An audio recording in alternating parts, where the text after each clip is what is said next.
Hello बच्चों, welcome to my YouTube channel Gopal sir classes. एक बार फिर से आप सभी बच्चों का बहुत बहुत स्वागत है मेरे YouTube channel Gopal sir classes में। आज मैं आप सभी बच्चों के लिए लेकर आया हूं क्लास 11 फिजिक्स। और क्लास 11 फिजिक्स में अभी हम जो चैप्टर देख रहे हैं उस चैप्टर का नाम है गति का नियम, लॉ ऑफ मोशन। और आज है हमारा लेक्चर नंबर 2, दूसरा लेक्चर गति के नियम पर। तो चलिए पहले मैं बात करता हूं थोड़ा सा गति के प्रथम नियम के बारे में जो हमने देखा था लेक्चर नंबर 1 में। तो लेक्चर नंबर 1 में मैंने आप सभी बच्चों को बताया था कि जड़त्व क्या होता है, जड़त्व के प्रकार क्या हैं, जड़त्व किस प्रकार से गति के प्रथम नियम से संबंधित है, या गति के प्रथम नियम में जड़त्व की क्या भूमिका होती है, क्या अहमियत होती है, कैसे जड़त्व के नियम को ही गति का प्रथम नियम कहते हैं। ये सारी की सारी बातें मैंने आपको जो लेक्चर नंबर 1 था वहां क्लियर कर दिया था। और आज हम आ गए हैं लेक्चर नंबर 2 में। तो लेक्चर नंबर जो हमारा 2 है, लेक्चर नंबर 2 है,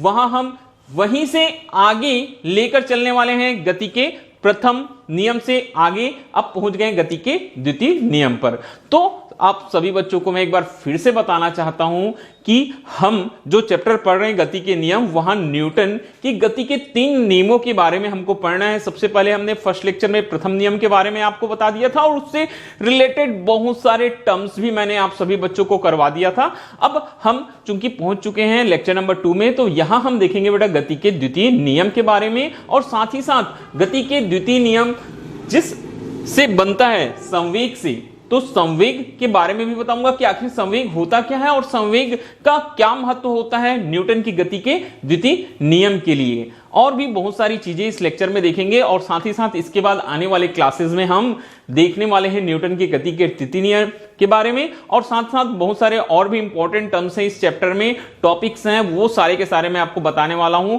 तो आप रेगुलरली क्लासेस अटेंड करते रहिए, वीडियो लेक्चर्स पूरा का पूरा देखते रहिए। बहुत ही इंपॉर्टेंट टॉपिक्स आपको मिलने वाले हैं आने वाले दिनों में वीडियो लेक्चर के माध्यम से, मेरे YouTube channel Gopal sir classes के माध्यम से। तो आप सभी बच्चों से यही रिक्वेस्ट है कि लगातार देखते रहिए, क्योंकि सीजी बोर्ड के बच्चे जो हैं उनको तो मैं एकदम कंफर्म न्यूज बता चुका हूं कि बोर्ड एग्जाम होंगे, साथ ही साथ आपके क्लास 11 के लोकल एग्जाम भी ऑफलाइन मोड पर होंगे। और ऑफलाइन मोड पर अगर एग्जाम्स हैं तो आपको पढ़ना बहुत जरूरी है। जब तक आप पढ़ेंगे नहीं, कोई भी क्वेश्चन का आंसर नहीं दे सकेंगे।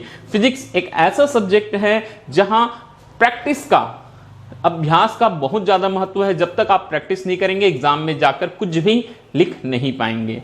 तो पढ़ना स्टार्ट कर दीजिए, हम आपके साथ बने हुए हैं। आपको बताते चलेंगे कि कौन से क्वेश्चंस एग्जाम्स में आते हैं, कौन से क्वेश्चन एग्जाम में नहीं आते हैं, और भी बहुत सारी इंपॉर्टेंट जो जानकारियां हैं वो समय समय पर देते हुए चलेंगे।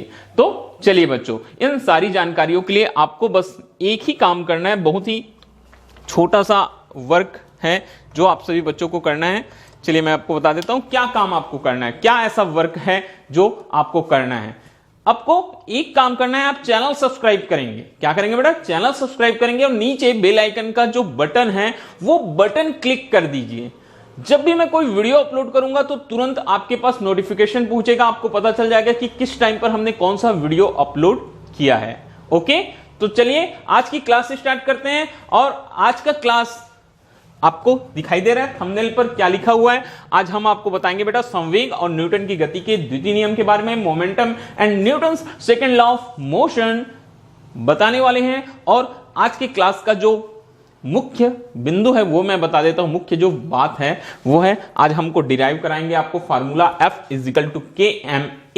ये एक ऐसा क्वेश्चन है जो 100% एग्जाम्स में पूछा जाता है, तो नोट कर लीजिए। एग्जाम्स में 5 मार्क्स का क्वेश्चन, न्यूटन की गति के द्वितीय नियम किसे कहते हैं, और सिद्ध करना कि बल फोर्स इक्वल kma, जहां k नेतांक होता है, m मास है और a एक्सेलरेशन मतलब त्वरण है। तो यह प्रश्न बहुत ही महत्वपूर्ण होता है आपके एग्जाम की। तो मैं आज की क्लास में बताने वाला हूं बल के लिए फार्मूला निकालना। आपको मैं 2 विधि से बताऊंगा बेटा, 2 तरीके से बताऊंगा। जो आपको अच्छा लगेगा आप उस तरीके से आप बना सकते हैं। तो ये सब जानने के लिए आप क्लास के साथ शुरू से लेकर अंत तक बने रहेंगे। आपको मैं सारा का सारा जो कॉन्सेप्ट है न्यूटन की गति के द्वितीय नियम का वो क्लियर कर दूंगा। तो चलिए क्लास स्टार्ट करते हैं। सबसे पहले आज मैं बात करूंगा बेटा संवेग के बारे में। किसके बारे में बात करूंगा? संवेग की। आखिरकार संवेग है क्या? क्या होता है संवेग, इसके बारे में हम सबसे पहले बात करने वाले हैं। तो चलिए मैं सबसे पहले यहां हेडिंग डाल देता हूं बेटा। आज का जो हमारा फर्स्ट हेडिंग है वो हम यहीं से स्टार्ट करते हैं। हम बताने वाले हैं आपको किसके बारे में, संवेग के बारे में, कि संवेग है क्या। तो ये संवेग इंग्लिश में बोला जाता है बेटा इसको मोमेंटम। क्या बोलते हैं हम इसको, मोमेंटम। ठीक है, तो क्या बोलते हैं देखिए संवेग के बारे में, किसी गतिमान वस्तु की गति की मात्रा, जो उसकी गति की मात्रा है, की माप संवेग से की जाती है। बहुत ही इंपॉर्टेंट लाइन मैंने आप सभी बच्चों को बताया है। किसी गतिमान वस्तु की गति की मात्रा की माप किससे की जाती है, संवेग से।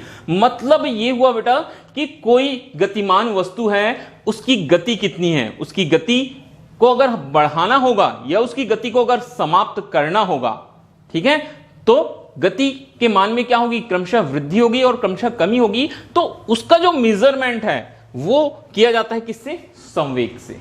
अब बहुत ही छोटे छोटे टर्म्स मैं आप सभी के सामने रखने वाला हूं, ध्यानपूर्वक मेरी बातों को सुनते जाएंगे। ठीक है, आप बताएंगे कि अगर किसी वस्तु की गति को बढ़ाना होगा या किसी वस्तु की गति को समाप्त करना होगा, तो किसी वस्तु की गति को बढ़ाने के लिए या फिर समाप्त करने के लिए किन चीजों की जरूरत पड़ेगी, बोलेंगे आप। थोड़ा सा सोचिए बेटा, कौन सी चीजों की जरूरत आपको पड़ेगी किसी वस्तु की गति को बढ़ाने के लिए। आप साइकिल चला रहे हैं, आपको साइकिल की गति को बढ़ाना है, तो आपको क्या करने की जरूरत पड़ेगी, आपको साइकिल पर पैडल बहुत जल्दी जल्दी मारने की जरूरत पड़ेगी। और आप अगर तेजी से पैडल मारते हैं, मतलब यह हो रहा है बेटा कि आप बल अधिक लगा रहे हैं, आपको अधिक बल लगाने की आवश्यकता होगी। सीधी सी बात है, सभी बच्चे साइकिल चलाते हैं, मालूम है कि साइकिल पर जब हम पैडल बहुत तेजी से मारते हैं, मतलब बल का प्रयोग अधिक कर रहे हैं। क्लियर बात है, गति को बढ़ाने के लिए। और अगर आपके साइकिल की गति बहुत तेज है, आपको रोकना है, उस स्थिति पर भी आपको फिर से वही चीज, आपको बल अप्लाई करना पड़ेगा। अब बल जो रहेगा वो ब्रेक के रूप में अप्लाई होगा। आप ब्रेक को बहुत तेजी से दबाएंगे, बहुत अधिक मात्रा में बल लगाएंगे। अगर वेग अधिक है तो आपको बल भी क्या लगाना पड़ेगा बेटा, अधिक लगाना पड़ेगा। तो आपकी साइकिल तुरंत क्या हो जाएगी, रुक जाएगी। यहां से हमको एक चीज समझ में आता है कि किसी भी वस्तु के अगर गति को बढ़ाना है या गति को क्या करना है, समाप्त करना है, इन दो सिचुएशंस में बल का महत्व होता है। हमको बल को वैसे ही अप्लाई करना पड़ता है। अगर गति को बढ़ाना है तो बल को अधिक लगाना पड़ता है, तो गति क्या हो जाती है बेटा, बढ़ जाती है। गति को कम करना रहता है तो हम बल का मान कम कर देते हैं, और गति को समाप्त करना है तो फिर से अधिक बल लगाना पड़ता है ब्रेक के द्वारा, और गति क्या हो जाती है, समाप्त हो जाती है। इस तरह से हमको यह चीज समझ में आता है कि किसी भी गतिमान वस्तु की गति के लिए मुख्य जो कारक होता है वो क्या होता है बेटा, मुख्य जो कारण होता है वो क्या होता है, बल। ठीक है, बल से ही क्या होता है, गति में परिवर्तन होता है। और देखिए गति से संवेग कैसे रिलेटेड है, मैंने बता दिया है कि किसी गतिमान वस्तु की गति की मात्रा की माप उसकी किससे की जाती है बेटा, उसके संवेग से की जाती है। ओके, ये चीज। अब दो महत्वपूर्ण चीजें हम यहां देखेंगे बेटा, किसमें, संवेग में। क्या चीजें देखेंगे, किसी गतिमान वस्तु का संवेग जो रहता है दो चीजों पर निर्भर करता है। यहां मैं लिख देता हूं, किसी गतिमान वस्तु का संवेग, ठीक है, निम्न दो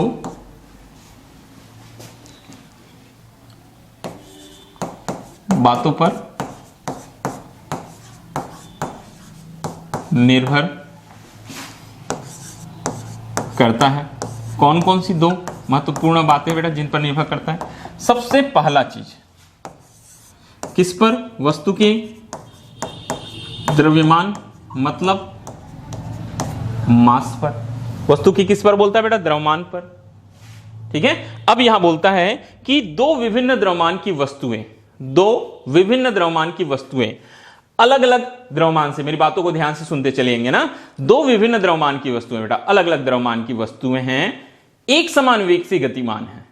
दो अलग अलग द्रव्यमान मतलब एक भारी वस्तु है और एक हल्की वस्तु है, दोनों एक समान वेग से गतिमान है, वेग एक समान है। तो कौन सी वस्तु को रोकने के लिए अधिक बल की आवश्यकता होगी? भारी वस्तु को कि हल्की वस्तु को?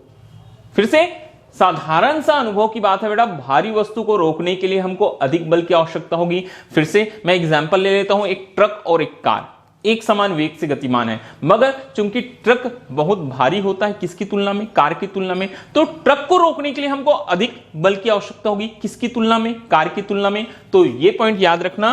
तो इस प्रकार जो बल है या फिर गति की मात्रा है, जो संवेग है, वो किस पर निर्भर कर रही है? द्रव्यमान पर। किस पर निर्भर कर रही है बेटा? द्रव्यमान पर निर्भर कर रही है। द्रव्यमान अधिक होगा तो अधिक बल लगाना पड़ेगा गति को रोकने के लिए, और अगर द्रव्यमान कम होगा तो हमको कम बल लगाना पड़ेगा गति को रोकने के लिए। क्लियर बात ये? दूसरा महत्वपूर्ण चीज किस पर बोलता है बेटा? वेग। वेग मतलब वेलोसिटी। ठीक है, अब यहां हम वेग की जब बात करेंगे बेटा, फिर से एक बार, अब वस्तुओं को दो समान द्रव्यमान की वस्तु ले लेते हैं। क्या करते हैं बेटा? हम दो समान द्रव्यमान की वस्तु ले लेते हैं, दोनों का द्रव्यमान समान है, मगर एक वस्तु का वेग अधिक है, एक वस्तु का वेग कैसा है बेटा? कम है। फिर से इनको अगर रोकना है तो अधिक वेग वाली वस्तु के लिए हमको अधिक बल की जरूरत पड़ेगी और कम वेग वाली वस्तु के लिए हमको कम बल की जरूरत पड़ेगी। क्लियर? यहां भी देखिए, अब फिर से वेग का जो वेग मतलब क्या है? गति ही है। ठीक है, तो वेग या गति के मापन करने के लिए फिर से हमको बल पर डिपेंड होना पड़ा, और गति की मात्रा का जो मापन है वही क्या कहलाता है? बताया मैंने, संवेग कहलाता है। तो इस तरह से संवेग किस पर डिपेंड करता है बेटा? वेग पर डिपेंड करता है। तो ये दोनों चीजें आप याद रखेंगे कि द्रव्यमान, अगर दो अलग अलग द्रव्यमान की वस्तुएं एक समान वेग से गतिशील हैं तो भारी वस्तु के लिए हमको अधिक बल की आवश्यकता होती है। भारी वस्तु के वेग में परिवर्तन करने के लिए हमको अधिक बल की आवश्यकता होती है, किसकी तुलना में?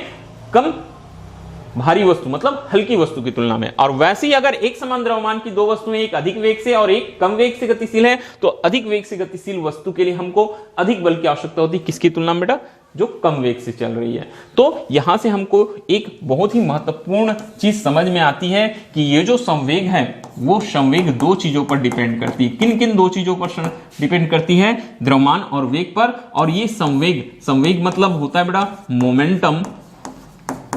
संवेग बराबर क्या होता है बेटा? मोमेंटम। वो होता है किसी वस्तु की द्रव्यमान और वेग का गुणनफल। तो आप परिभाषा में लिख सकते हैं, किसी वस्तु के द्रव्यमान और वेग के गुणनफल को हम क्या कहते हैं? संवेग कहते हैं। किसी वस्तु के द्रव्यमान और वेग के गुणनफल को क्या बोला जाता है? संवेग बोला जाता है। ठीक है, संवेग बराबर होता है द्रव्यमान गुना वेग, और संवेग मोमेंटम को डिनोट किया जाता है P से। द्रव्यमान अगर वस्तु का m होगा और v वेग से गतिशील है तो P इक्वल टू हो जाता है फॉर्मूला हमारे पास mv। बात समझ में आ रही है? किसी वस्तु के द्रव्यमान और वेग पर संवेग डिपेंड कर रहा है, और वस्तु का द्रव्यमान और वेग का गुणनफल ही क्या होता है? बोलते हैं संवेग होता है। तो आप परिभाषा में एक लाइन में लिख सकते हैं कि किसी वस्तु के द्रव्यमान और वेग के गुणनफल को हम संवेग कहते हैं। संवेग को P से डिनोट किया जाता है। द्रव्यमान अगर वस्तु का m है और वेग v है तो P इक्वल टू mv हो जाता है। इस प्रकार से हम संवेग के लिए क्या निकाल लेते हैं बेटा? फार्मूला बना लेते हैं P इक्वल टू mv। मैं हमेशा से बोलता हूं, हर क्लास में ये चीज बोलता हूं कि फिजिक्स में जब भी आप कोई फार्मूला या कोई व्यंजक निकालते हैं तो तीन चीजों को वहां आप जरूर नोटिफाई कीजिए, वहां जरूर बताएंगे। तब आपका जो सवाल है, जो आपके जो हल है, क्वेश्चन का जो हल है, वो ऐसा लगेगा कि वो पूर्ण रूप से सही है या पूरा हुआ।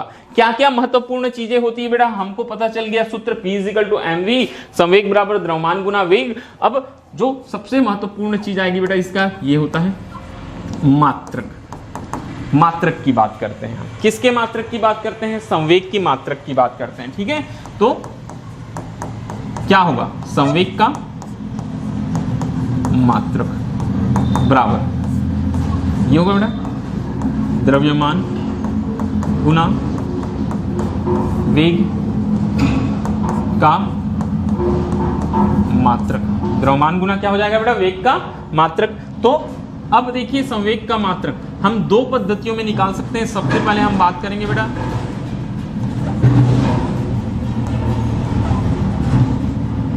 एसआई पद्धति की। किसकी बात करते हैं हम, एसआई पद्धति की। तो द्रव्यमान को किस में मापा जाता है एसआई पद्धति में, द्रव्यमान को मापने के लिए हम यूज करते हैं बेटा किलोग्राम, किलोग्राम वेग मीटर पर सेकेंड। तो ये हो जाएगा किलोग्राम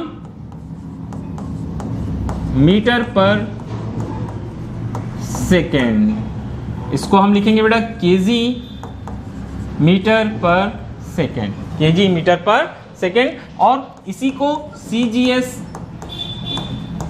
पद्धति में देखेंगे आप। किस में देखेंगे बेटा, जब आप सीजीएस पद्धति में देखेंगे तो सीजीएस पद्धति में क्या हो जाएगा, किलोग्राम की जगह आ जाएगा बेटा हमारे पास में ग्राम, मीटर की जगह आ जाएगा बेटा सेंटीमीटर, और सेकंड तो सेकंड ही रहता है, सेंटीमीटर सेकंड। ठीक है, आप लिख सकते हैं ग्राम सेंटीमीटर पर सेकंड।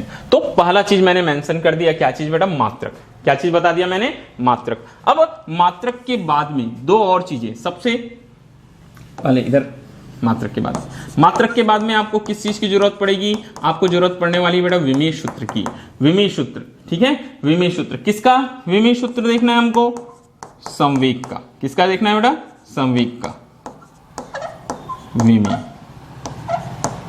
सूत्र बराबर, फिर से बेटा वही चीज, द्रव्यमान गुना वेग का विमा। ये द्रव्यमान के लिए हम यूज करेंगे बेटा m, और वेग के लिए यूज करेंगे LT इनवर्स। द्रव्यमान का m और वेग का LT इनवर्स, तो ये हमको मिल गया बेटा MLT इनवर्स। और लास्ट चीज जो इंपॉर्टेंट होती है, प्रकृति। वेग सदिश राशि है तो ये भी कैसी राशि होगी बेटा, सदिश राशि होगी। और हम जब संवेग को कौन से फॉर्म में लिखेंगे, हम सदिश रूप में लिखेंगे। तो क्या लिखना आप, वेक्टर p इक्वल टू द्रव्यमान m और ये वेक्टर v, ये इसका क्या होगा बेटा, सदिश रूप हो जाएगा। कैसा रूप हो जाएगा, सदिश रूप हो जाएगा। तो इस तरीके से आपका सबसे पहला जो कॉन्सेप्ट है वो कंप्लीट होता है, संवेग। फिर से एक बार सुनिएगा, मैं सारी चीजें वन बाय वन रिपीट कर रहा हूं कि क्या क्या लिखना है, कैसे आपको नोट करना है, कैसे आपको एग्जाम्स में आंसर देने हैं, सारी की सारी चीजें बताने वाला हूं मैं आपको। फिर से एक बार, सबसे पहले हमने बात किया बेटा संवेग का। संवेग क्या होता है, मोमेंटम, किसी गतिमान वस्तु की गति की मात्रा की जो माप होती है उसे हम क्या बोलते हैं, संवेग कहते हैं। कोई भी गतिमान वस्तु है जो गति की मात्रा उसमें निहित होता है वो उसका क्या कहलाता है बेटा, संवेग कहलाता है। मैंने आपको एग्जाम्पल से बताया है कि दो वस्तुएं हैं, ठीक है, वो अगर एक समान वेग से चल रही हैं, एक कैसा है, एक भारी वस्तु है, एक हल्की वस्तु है, तो अगर हम उनकी गति को बढ़ाने के लिए या उनको रोकने के लिए बल अप्लाई करते हैं तो भारी वस्तु में हमको अधिक बल लगाना पड़ेगा, किसकी तुलना में, हल्की वस्तु की तुलना में। तो इस तरीके से हमने देखा कि गतिमान वस्तु का संवेग दो बातों पर निर्भर करता था, एक द्रव्यमान था और दूसरा क्या था बेटा, वेग था। द्रव्यमान के लिए बताया मैंने कि दो भिन्न भिन्न द्रव्यमान की वस्तुएं एक समान चाल से चल रही है, ठीक है। तो भारी वस्तु के लिए हमको अधिक बल की आवश्यकता पड़ेगी, किसकी तुलना में, हल्की वस्तु की तुलना में। मैंने कार और ट्रक का एग्जांपल लेकर आपको बताया। फिर बताया कि दो एक समान द्रव्यमान की वस्तुएं अलग अलग वेग से चल रही हैं, तो जिस वस्तु का वेग अधिक होगा उसको रोकने के लिए हमको अधिक बल की आवश्यकता पड़ेगी, किसकी तुलना में, कम वेग वाली वस्तु की तुलना में। तो यहां भी हमको एक चीज बहुत अच्छे से समझ में आ गई कि बल की जो माप है, ठीक है, बल जो है वो द्रव्यमान और वेग पर निर्भर कर रहा है, और द्रव्यमान और वेग मतलब गति वो किससे रिलेटेड है, वो संवेग से रिलेटेड है, ठीक है। तो इतनी चीजें याद रखना। और अगर आपको संवेग की परिभाषा पूछता है तो लिख देना कि संवेग जो है दो चीजों पर निर्भर करती है, द्रव्यमान और वेग पर। तो संवेग क्या होता है, द्रव्यमान और वेग का गुणनफल क्या कहलाता है बेटा, संवेग कहलाता है। किसी भी वस्तु के द्रव्यमान और वेग के गुणनफल को ही हम उसका क्या कहते हैं, संवेग कहते हैं, ठीक है। P से डिनोट किया जाता है, P equal to mv। Vector form में लिखेंगे तो vector P equal to m, vector v कैसी राशि होती है, संवेग एक सदिश राशि होती है, और संवेग की दिशा उस वस्तु के वेग की दिशा होती है। संवेग की दिशा क्या होती है, वस्तु के वेग की दिशा होती है। मात्रक द्रव्यमान का मात्रक किलोग्राम, वेग का मात्रक मीटर पर सेकंड, तो किलोग्राम मीटर पर सेकंड। अगर आप सीजीएस पद्धति में लिखेंगे तो किलोग्राम की जगह ग्राम, मीटर की जगह सेंटीमीटर पर सेकंड। ये वे में सूत्र बहुत ही सिंपल है। द्रव्यमान के लिए कैपिटल एम, वेग के लिए एल टी इनवर्स, तो एम एल टी इनवर्स। इतनी चीजों को आपको मेंशन करते हुए वेग को कंप्लीट करना है, संवेग को कंप्लीट करना है। ओके बच्चों, तो चीजें आपको यहां से समझ में आ गई होगी। हम आगे बढ़ते हैं, आपको कुछ और फैक्ट्स बताते हैं संवेग के बारे में। देखिए कुछ महत्वपूर्ण तथ्य लिखा है बेटा संवेग संबंधी। बोलता है यदि दो वस्तुएं समान वेग से चल रही हैं, सबसे पहले कुछ टर्म्स हैं, ये आपको हमेशा याद रखना है ना। क्या बोलता है बेटा? सबसे पहले बोलता है यदि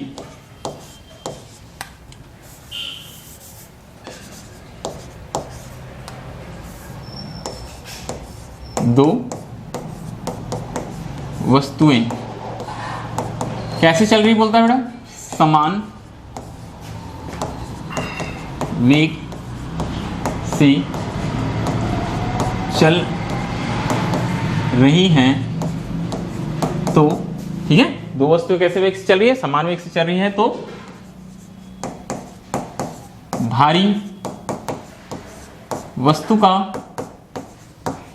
संवेग, जो भारी वस्तु रहता है उसका संवेग,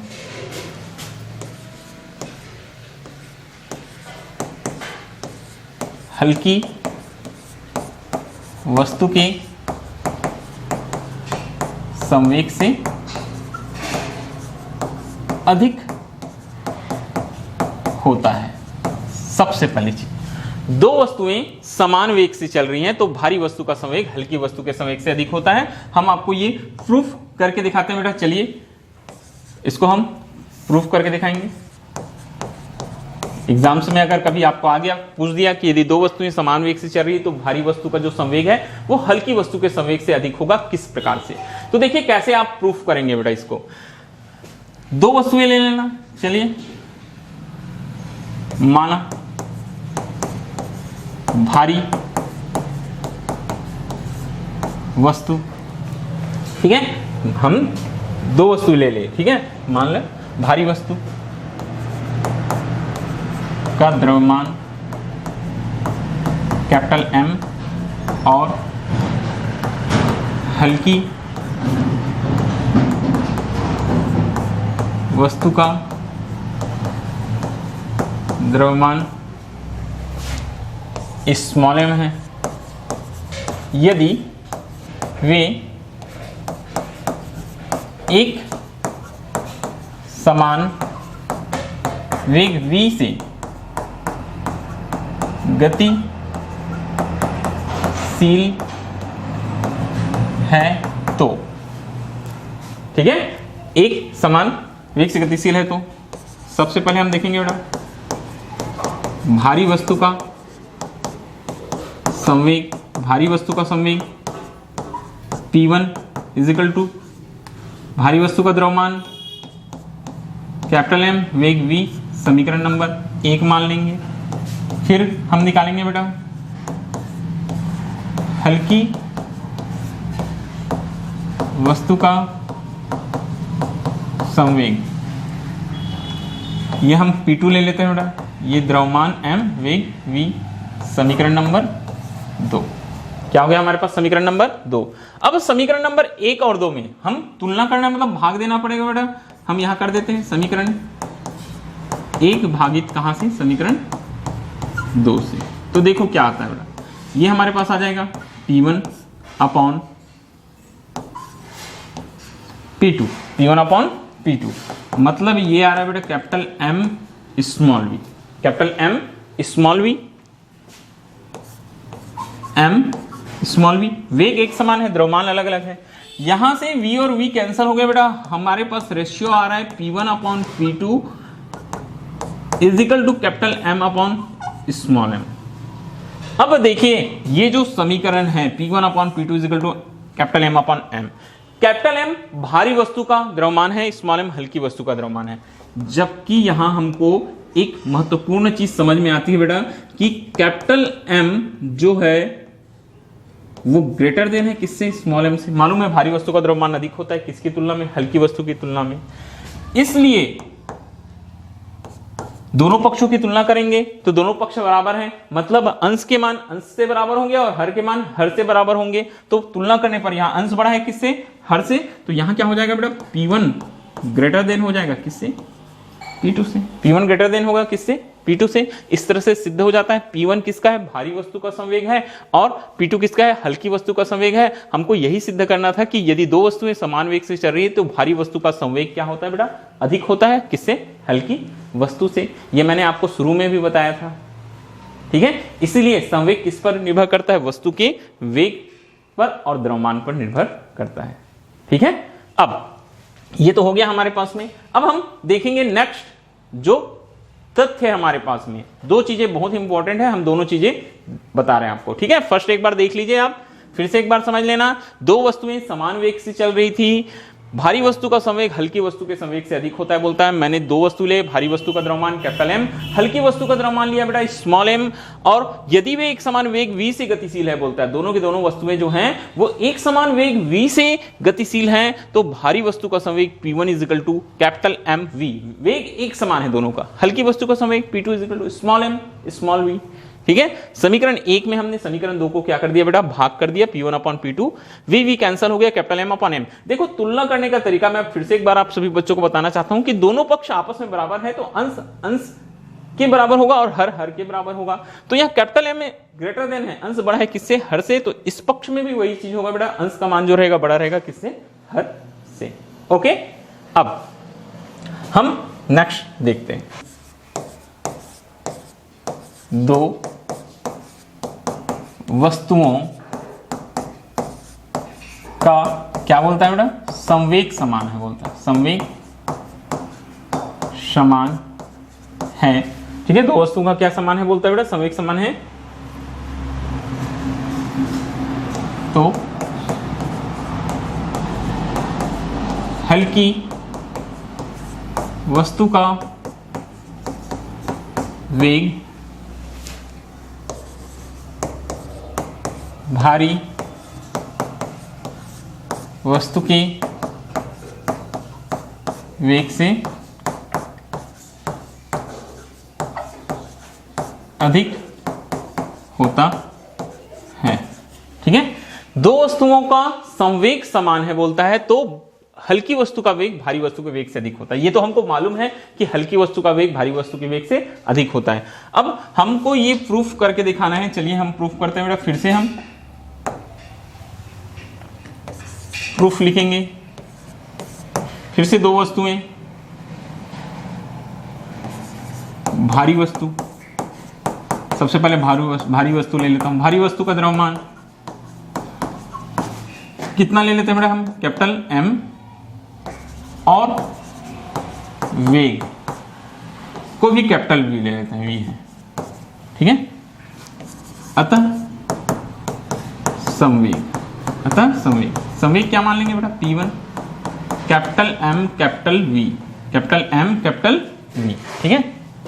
और यहां हम लेके चलेंगे क्या चीज, हल्की वस्तु। कौन सी वस्तु लेकर चलेंगे बेटा, हल्की वस्तु लेके चलेंगे। तो हल्की वस्तु का द्रव्यमान स्मॉल m और वेग मैं ले लेता हूं बेटा स्मॉल v है, अतः इनका भी संवेग हम लेके चलते हैं। संवेग क्या ले लेंगे बेटा, इसका P2 ले लेंगे। क्या ले लेंगे हम, संवेग P2। तो द्रव्यमान स्मॉल m, वेग स्मॉल v। ये समीकरण नंबर 1, ये समीकरण नंबर 2 हमको मालूम है, ठीक है। तो जबकि हमको मालूम बेटा कि P1 और P2 आपस में क्या है बेटा, बराबर है। ये जो P1 और P2 है दोनों के दोनों आपस में क्या है, बराबर है। तो P1 बराबर P2 हमने ले लिया। ये क्या हो जाएगा बेटा, द्रव्यमान कैपिटल M, वेग V, द्रव्यमान स्मॉल में, वेग V, ठीक है। पक्षांतर करेंगे बेटा, ये capital M upon small m लिख लेते हैं, और ये हो जाएगा बेटा small v upon capital V। पक्षांतर कर देना, ठीक है, क्रॉस मल्टीप्लिकेशन करा दिए। अब इस फार्मूले को देखेंगे फिर से एक बार, जबकि capital M is greater then small m, भारी वस्तु का द्रव्यमान अधिक होगा किसकी तुलना में, हल्की वस्तु की तुलना में। इसलिए अब देखो इधर अंश में क्या है बेटा, स्मॉल वी है, small v is greater than capital v, small v is greater than क्या आ जाएगा बेटा, कैपिटल वी। मतलब ये हुआ कि दोनों पक्षों की तुलना की है, बाएं पक्ष में अंश भारी वस्तु का द्रव्यमान अधिक है किससे, हल्की वस्तु के द्रव्यमान से, तो जो दायां पक्ष है बेटा वहां स्मॉल वी ऊपर में अंश की जगह है, तो वी स्मॉल वी अधिक होगा किससे, कैपिटल वी से। मतलब हल्की वस्तु का वेग अधिक होता है किससे, भारी वस्तु से। कौन से कंडीशन में, जब दोनों वस्तुओं का संवेग कैसा होगा, एक समान होगा। ओके, तो ये दोनों तथ्य बहुत इंपॉर्टेंट होते हैं परीक्षा के दृष्टिकोण से, कॉम्पिटिटिव एग्जाम के दृष्टिकोण से, तो याद रखेंगे। मैं जितनी भी चीजें बता रहा हूं ये सारे के सारे बहुत ही इंपॉर्टेंट है, मैं बहुत ही सिलेक्टेड पॉइंट्स वीडियो पर लेकर चल रहा हूं, इसलिए सारी चीजों को आप बहुत ध्यानपूर्वक समझते हुए चलेंगे, याद करते हुए चलेंगे। ओके बच्चों, तो आगे बढ़ते हैं हम। अब बारी है आज की क्लास की पॉइंट की, महत्वपूर्ण जो पॉइंट है आज की क्लास का आप सभी बच्चों के लिए। आज हम देख रहे हैं बेटा Newton second law of motion, Newton की गति का द्वितीय नियम। तो देखिए न्यूटन की गति का द्वितीय नियम एक्चुअल में होता क्या है न्यूटन की गति का द्वितीय नियम। यहां लिखा है न्यूटन की गति का द्वितीय नियम बोलता है बेटा कि किसी वस्तु के संवेग में परिवर्तन की दर उस पर लगाए गए बल के क्रमानुपाती होती है, और यह परिवर्तन बल की दिशा में ही होता है। यही क्या कहलाता है बेटा, न्यूटन की गति का द्वितीय नियम कहलाता है। यहां आपको याद रखना है किस चीज में बोलता है, वस्तु के संवेग में परिवर्तन की दर उस पर लगाए गए किसके, बल के अनुक्रमानुपाती होती है, और यह परिवर्तन बल की दिशा में ही होता है। तो बल अनुक्रमानुपाती होता है किसमें, संवेग में परिवर्तन की दर के, बल अनुक्रमानुपाती होता है किसके बेटा, संवेग में परिवर्तन की दर के।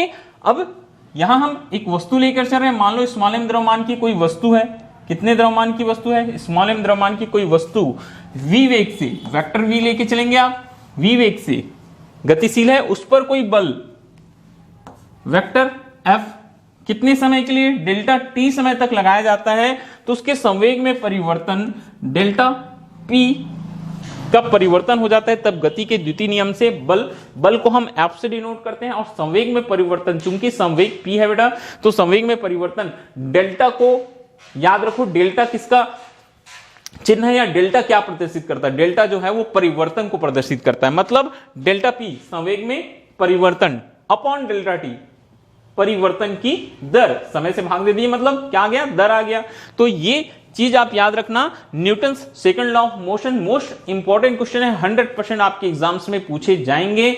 याद रखना है इसको आपको कि किसी वस्तु के संवेग में परिवर्तन की दर उस पर लगाए गए बल की क्या होती है, अनुक्रमानुपाती होती है, और यह परिवर्तन जो होता है वो कहां होता है, बोलता है बल की दिशा में होता है। कौन सी दिशा में होता है बेटा, बल की दिशा में होता है। बल अनुक्रमानुपाती संवेग में परिवर्तन की दर। मान लो स्मॉल एम द्रव्यमान की कोई वस्तु v वेग से गतिशील है, और उस पर गतिशील वस्तु पर f बल समय अंतराल डेल्टा t तक लगाया जाता है, जिससे उसके संवेग में परिवर्तन डेल्टा p का परिवर्तन हो जाता है। तब गति का जो द्वितीय नियम है वहां से हम लगाएंगे f proportional to delta p upon delta t। Okay, अब चलिए मैं व्युत्पत्ति करके दिखाता हूं। व्युत्पत्ति करने के लिए मैं आपको दो तरीके सिखाऊंगा। आप परीक्षा में कोई भी एक तरीका आप अप्लाई कर सकते हैं, चाहे आप पहले तरीके से बनाएं, चाहे आप दूसरे तरीके से बनाएं, जो आपकी इच्छा है वो तरीके से आप बना सकते हैं। ओके, तो चलिए बच्चों हम देखते हैं। सबसे पहले ठीक है, एग्जाम्स में क्वेश्चंस आते हैं, क्या प्रश्न पूछा जाता है बेटा, एग्जाम्स में क्वेश्चन आपको आएगा सिद्ध कीजिए, सिद्ध कीजिए, ठीक है।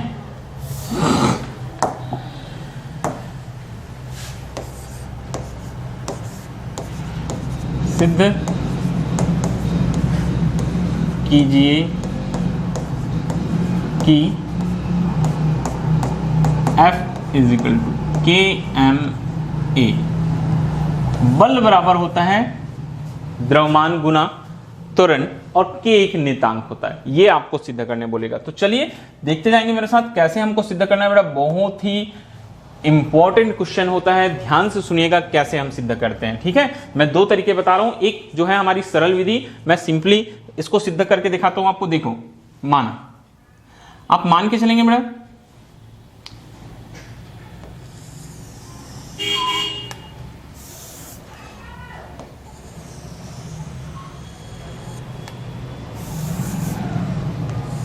आप ये मान के चलना कि एक वस्तु है, कितने द्रव्यमान की वस्तु है, स्मॉल एम द्रव्यमान की वस्तु है। कितने द्रव्यमान की वस्तु बेटा, स्मॉल एम द्रव्यमान की एक वस्तु है। कौन से वेग से चल रही है, प्रारंभिक वेग u से चल रही है, प्रारंभिक वेग u से चल रही है। इस पर बल लगाया जाता है F और डेल्टा t समय है। बहुत ध्यान से देखिए जो चीज मैं बता रहा हूं। एक वस्तु है स्मॉल एम द्रव्यमान की, कौन से वेग u से चल रही है, इस पर डेल्टा t समय के लिए बल F लगाया जाता है। तो ये जो वस्तु होती है, स्मॉल एम द्रव्यमान की जो वस्तु है, द्रव्यमान तो वही का वही रहेगा। तो इस वस्तु में त्वरण A उत्पन्न होता है और इसका वेग जो होता है वो परिवर्तित हो जाता है v। ठीक है, मैंने बहुत सिंपल सा चीज आपको बताया है, फिर से देखेंगे आप बहुत ध्यानपूर्वक। स्मॉल एम द्रव्यमान की एक वस्तु है, प्रारंभिक वेग u से चल रही है, उस पर बल आरोपित किया गया, क्योंकि बल लगाने से ही वस्तु के वेग में क्या होता है बेटा, परिवर्तन होता है। तो कितना बल आरोपित किया गया, बल F लगाया गया, कितने समय अंतराल के लिए, डेल्टा t एक अल्प समय अंतराल के लगाया गया। तो वस्तु के वेग में परिवर्तन हो गया, u से हो गया v, मतलब अंतिम वेग हो गया वेक्टर v और प्रारंभिक वेग हो गया बेटा वेक्टर a। अब आगे देखेंगे बेटा कि कैसे हम बल के व्यंजक तक पहुंचते हैं। बहुत ही सरल तरीके से बता रहा हूं, ध्यानपूर्वक देखते जाएंगे और समझते हुए चलेंगे। ठीक है, अब हम यहां निकालेंगे बेटा,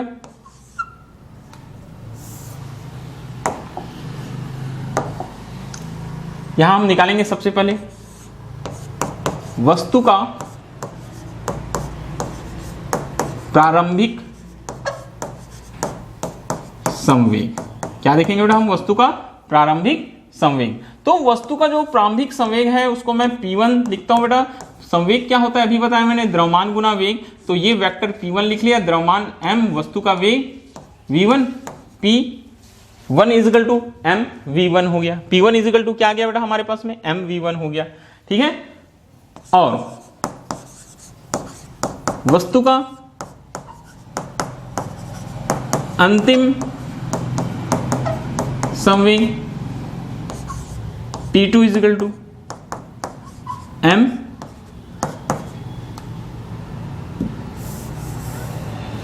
सॉरी वेग जो था प्रारंभिक वेग u था बेटा, तो ये हो जाएगा m u हो जाएगा, और अंतिम वेग v था तो ये m v हो जाएगा। ठीक है, तो वस्तु का प्रारंभिक संवेग m u हो गया और अंतिम संवेग m v हो गया। हम यहां निकालेंगे बेटा वस्तु की संवेग में परिवर्तन। क्या निकालेंगे हम, वस्तु के संवेग में परिवर्तन। तो देखो वस्तु के संवेग में परिवर्तन को हम डिनोट करेंगे डेल्टा p से, और delta p is equal to हो जाएगा बेटा mv माइनस m u। तो आपको दिखाई दे रहा है कि क्या चीज यहां से कॉमन निकलेगा, स्मॉल m, और बचेगा क्या बेटा, डेल्टा v माइनस क्या बच जाता है, डेल्टा u।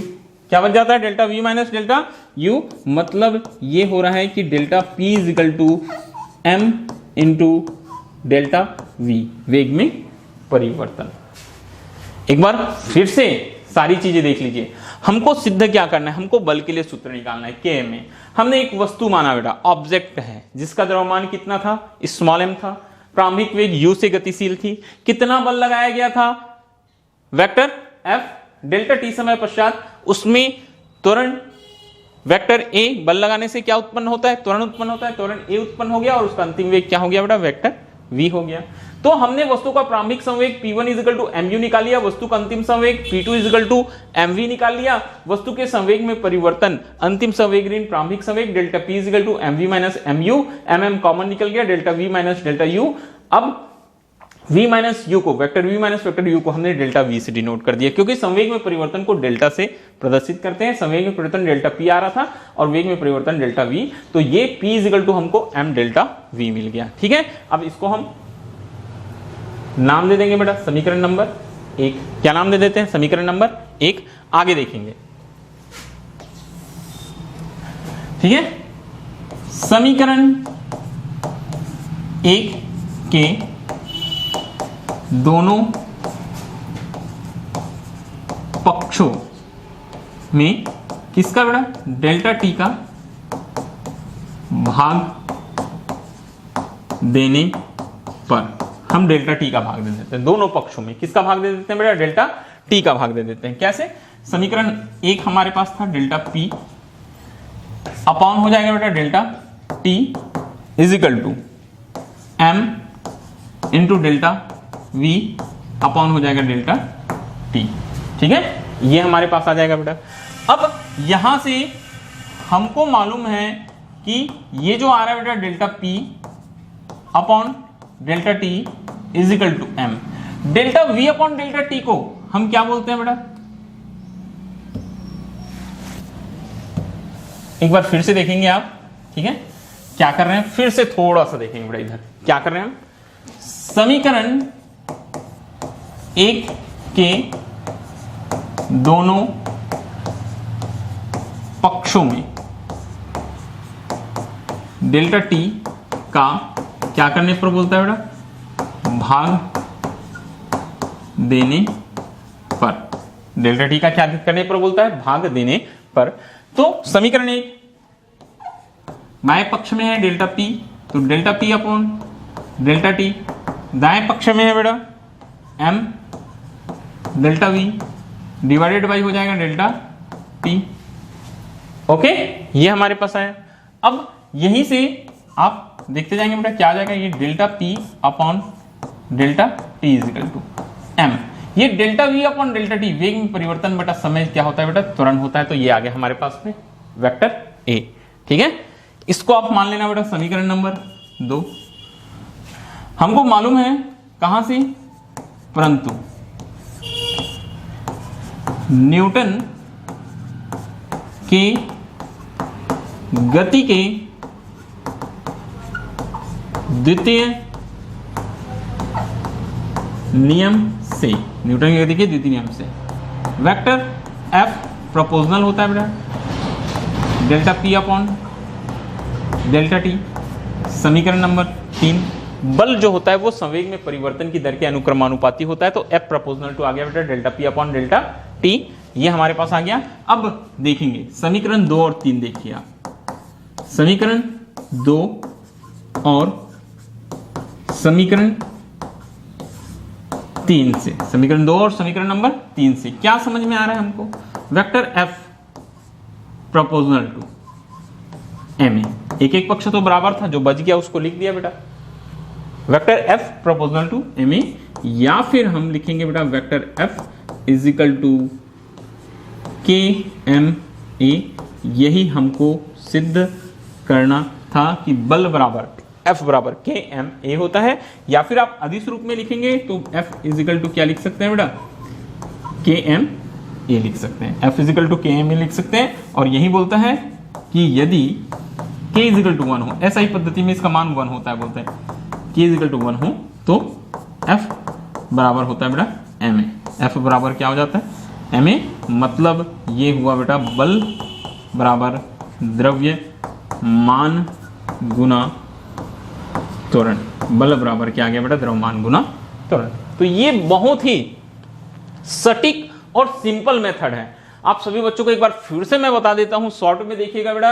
एक वस्तु थी स्मॉल एम द्रव्यमान की, प्रारंभिक वेग u से चल रही थी, उस पर बल लगाया गया कैपिटल F। डेल्टा t समय में उसके वेग में परिवर्तन वेक्टर v और त्वरण जो निर्मित हुआ वो वेक्टर a हो गया। अब वस्तु का प्रारंभिक संवेग निकाला P1 इजिकल टू mu, अंतिम संवेग निकाला P2 इजिकल टू mv। संवेग में परिवर्तन हुआ डेल्टा P, अंतिम संवेग ऋण प्रारंभिक संवेग mv minus mu। m common निकला, delta v vector v minus vector u हुआ बेटा। और vector v minus vector v को हमने डेल्टा v बता दिया वेग में परिवर्तन, क्योंकि अंतिम वेग ऋण प्रारंभिक वेग में परिवर्तन होता है। तो इस तरह से संवेग में परिवर्तन बराबर द्रव्यमान गुना क्या आ गया? वेग में परिवर्तन। ठीक है, ये आ गया। फिर चूंकि हमको संवेग में परिवर्तन की दर चाहिए था, इसलिए हमने यहाँ डेल्टा टी से दोनों पक्षों को भाग दे दिया। Delta P upon delta T equal to M delta we upon delta T. वेग में परिवर्तन बटा समय होता है तुरंत, तो delta P upon delta T M A मिल गया। समीकरण नंबर 2। अब यहाँ अप्लाई करना कौन से नियम की सहायता से निकालो? बोलता है न्यूटन की गति के द्वितीय नियम की सहायता से। तो द्वितीय नियम लगा देना, F proportional to delta P upon delta T. एक एक पक्ष बराबर दिखाई दे रहे हैं, तो समीकरण 2 से delta P upon delta T का मान समीकरण नंबर 3 में रख दिए। तो F proportional to M A, F is equal to K M A. F अदिश रूप में लिखेंगे तो के एम ए, के का मान 1 कर दो, F is equal to M A. बल बराबर होता है बेटा द्रव्यमान गुना त्वरण। ये एक मेथड है, बहुत ही बढ़िया, सरल, सस्ता मेथड। इसके अलावा आपको बुक में एक और मेथड मिलता है बेटा, आप वहां से भी आप क्वेश्चन सॉल्व कर सकते हैं बहुत ही आसानी से, वो भी मैं बता देता हूं। इसको हम बोलते हैं बेटा, ये आपका वैकल्पिक विधि है, ठीक है। हम इसको बोल सकते हैं अवकलन विधि द्वारा। कौन सी विधि द्वारा निकालेंगे बेटा हम? अवकलन विधि द्वारा। मैं यहां लिख देता हूं, अवकलन विधि से, ठीक है, F = Km A की व्युत्पत्ति। ये विधि भी आपको बहुत अच्छा लगने वाला है, बहुत ही शॉर्ट तरीका होता है बेटा, देखिए एक बार कैसे, ठीक है। बहुत सारे बच्चे बोलते हैं सर ये विधि ज्यादा सरल है, हम इसी विधि से बनाएंगे। आप कोई भी विधि से बनाओ, आपको पूरे के पूरे नंबर जरूर मिलेंगे, ठीक है। फिजिक्स में ऐसा नहीं होता कि ये विधि से क्यों बनाएं, ये विधि से क्यों बनाएं, आप जो भी विधि से बनाएंगे आपको नंबर जरूर मिलेंगे, ठीक है। तो देखिए हम यहां स्टार्ट करेंगे बेटा, माना किसी वस्तु का द्रव्यमान, किसी वस्तु का जो द्रव्यमान है स्मॉल m है, कोई वस्तु का द्रव्यमान स्मॉल m तथा वेग v हो तो, ठीक है। वेग क्या हो बोलता है बेटा? v हो तो। हम इसको वेग को वेक्टर ले लेते हैं, संवेग, संवेग, संवेग वेक्टर t = हो जाएगा बेटा द्रव्यमान गुना वेग। बात समझ में आई? माना किसी वस्तु का द्रव्यमान m तथा वेग v हो तो संवेग बराबर वेक्टर p = mv। समीकरण नंबर 1। यहां आप सीधे सीधे कर देना बेटा, अवकलन विधि है। समीकरण 1 का समय t के सापेक्ष क्या कर देना? अवकलन करने पर क्या आ जाएगा? देखिए अवकलन करेंगे तो ये हो जाएगा बेटा vector dp/dt = d/dt mv। m constant है, बाहर निकल आएगा, d/dt वेग v का अवकलन हो जाएगा। किसका अवकलन हो जाएगा बेटा? वेग v का अवकलन हो जाएगा। या फिर हम इसको लिखेंगे बेटा dp/dt। क्या लिखेंगे हम? dp/dt = m, वेग में परिवर्तन बटा समय, dv/dt क्या होता है बेटा? त्वरण होता है। तो ये हो जाएगा वेक्टर a, ठीक है। रीजन यहां लिख सकते हैं, जबकि वेक्टर a = dv/dt होता है। ये इसको मान लेना बेटा समीकरण नंबर 2, ठीक है। फिर से वहीं आ जाना बेटा, परंतु कहां से? न्यूटन के गति के द्वितीय नियम से, न्यूटन की गति के द्वितीय नियम से F = क्या होता है? dp/dt। समीकरण नंबर 3, ठीक है। समीकरण 2 और कहां से? समीकरण 3 से। समीकरण नंबर 2 और कहां से बेटा? समीकरण नंबर 3 से। देखिए ध्यान से, समीकरण नंबर 2 और 3 से क्या करेंगे बेटा? समीकरण नंबर 2 और 3 से फिर से देखेंगे, एक एक पक्ष बराबर दिखाई दे रहा है, सेम पिछले क्वेश्चन जैसे। F = आ गया बेटा ma, या फिर F = आ जाएगा kma। F = क्या आ गया बेटा हमारे पास? kma, ठीक है। ये आ गया, आपका फार्मूला बन गया। फिर लिखना यदि k = 1 हो तो F = ma, या कौन से रूप में लिखना है? अगर आपको अदिश रूप में चाहिए तो आप F = ma, ठीक है। F = क्या हो जाएगा बेटा? ma हो जाएगा। तो इस तरीके से हम यहां भी बता सकते हैं कि बेटा बल क्या होता है? बल क्या होता है बेटा? द्रव्यमान गुना त्वरण होता है। ओके, तो ये भी एक तरीका होता है न्यूटन की गति के द्वितीय नियम को प्राप्त करने का, इस तरीके से भी आप न्यूटन की गति के द्वितीय नियम को प्राप्त कर सकते हैं और यहीं से आपको बल मिलता है। बेटा बल क्या होता है, बल की परिभाषा मिलता है। हम चलिए आपको यहां से हम बता देते हैं। देखो अब आप ध्यान से देखते जाएंगे ना, आखिर में बल की परिभाषा यहां से हमको मिल जाती है। बल क्या होता है बेटा, बल फोर्स। बल क्या चीज है, यहां से हमको मिल गया बल क्या होता है,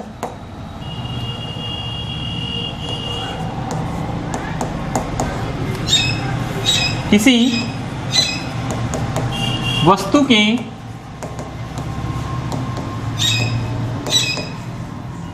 द्रव्यमान और त्वरण के गुणनफल, ठीक है, किसी वस्तु के द्रव्यमान और त्वरण के गुणनफल की माप वस्तु के बल से की जाती है। वस्तु की किससे की जाती है, बल से की जाती है, ठीक है, किससे की जाती है, वस्तु के बल से की जाती है, ठीक है। यहां हम सूत्र के रूप में लिख सकते हैं, क्या लिखेंगे हम, सूत्र के रूप में, ओके, क्या लिखेंगे हम, बल बराबर द्रव्यमान गुना त्वरण। बल बराबर क्या लिखेंगे हम, द्रव्यमान गुना त्वरण लिखेंगे, ओके। हम बल बराबर लिखेंगे बेटा द्रव्यमान गुना त्वरण। बल को F से डिनोट किया जाता है, द्रव्यमान को M से, त्वरण को A से, तो ये फॉर्मूला बनता है F = ma, ओके। ये किसी वस्तु के द्रव्यमान और त्वरण के गुणनफल की माप वस्तु के बल से की जाती है। सूत्र के रूप में बल बराबर द्रव्यमान गुना त्वरण, F = ma। अब मैं जैसे कि आपको हमेशा बोलता हूं बेटा, कुछ महत्वपूर्ण चीजें हमेशा आपको ध्यान में रखना है। तो सबसे पहला पॉइंट आता है बेटा मात्रक की, कि मात्रक क्या होता है, बल का मात्रक, ठीक है, बल का मात्रक। तो बल का मात्रक, अब यहां मात्रक की बात करते हैं, किसके लिए बोलता है बेटा, बल के लिए हम मात्रक की बात करते हैं। तो बल के दो मात्रक होते हैं, बोलता है बल के कितने मात्रक होते हैं, दो मात्रक होते हैं। सबसे पहला होता है बेटा निरपेक्ष मात्रक। कैसा मात्रक होता है, निरपेक्ष मात्रक, ठीक है, याद रखना, बल के निरपेक्ष मात्रक। अब निरपेक्ष जो मात्रक होते हैं वो भी दो पद्धतियों में होते हैं बेटा। निरपेक्ष मात्रक दो पद्धतियों में होते हैं। सबसे पहला SI पद्धति में, कौन सी पद्धति में बेटा, SI पद्धति में। SI पद्धति में होता है ये न्यूटन, वैज्ञानिक के नाम पर है न्यूटन, ठीक है, कैपिटल N से डिनोट किया जाता है। किससे डिनोट किया जाता है, कैपिटल N से। और यहां सेकंड में CGS पद्धति में, कौन सी पद्धति में देखेंगे हम, CGS पद्धति में। तो CGS पद्धति में होता है ये डाइन,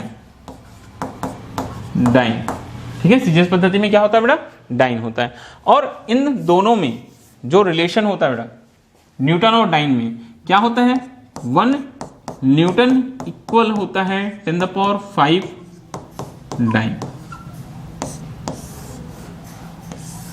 ये रिलेशन। तो पहला नंबर याद रखना, मात्रक, निरपेक्ष मात्रक, दो प्रकार के निरपेक्ष मात्रक होते हैं। SI पद्धति में न्यूटन होता है और CGS पद्धति में होता है बेटा डाइन। और एक न्यूटन बराबर होता है 10⁵ डाइन। इसके अलावा आप याद रखना गुरुत्वीय मात्रक, कौन सा मात्रक बेटा, गुरुत्वीय मात्रक, ठीक है। दो हम आपको गुरुत्वीय मात्रक बता रहे हैं। सबसे पहले गुरुत्वीय मात्रक जो है, पहले आपको बताएंगे बेटा, इसको भी SI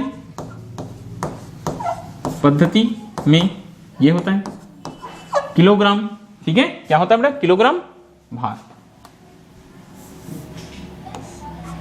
जो गुरुत्वीय मात्रक होता है बेटा, कौन सी पद्धति में देख रहे हैं, सबसे पहले हम जो SI पद्धति में है, तो SI पद्धति में ये होता है बेटा किलोग्राम भार या किलोग्राम वेट, इसको बोलते हैं हम किलोग्राम भार, ठीक है, ये फर्स्ट। और जो सेकंड होता है बेटा वो होता है CGS पद्धति में। कौन सी पद्धति में, CGS पद्धति में। तो CGS पद्धति में होता है ग्राम भार, ये किलोग्राम की जगह क्या आ जाता है बेटा, ग्राम आ जाता है, ग्राम भार हो जाता है। ठीक है, और यहां फिर से आपको एक रिलेशनशिप याद करने की जरूरत पड़ेगी बेटा। क्या होता है, 1 किलोग्राम भार जो होता है वो 9.8 न्यूटन के बराबर होता है, ये चीज।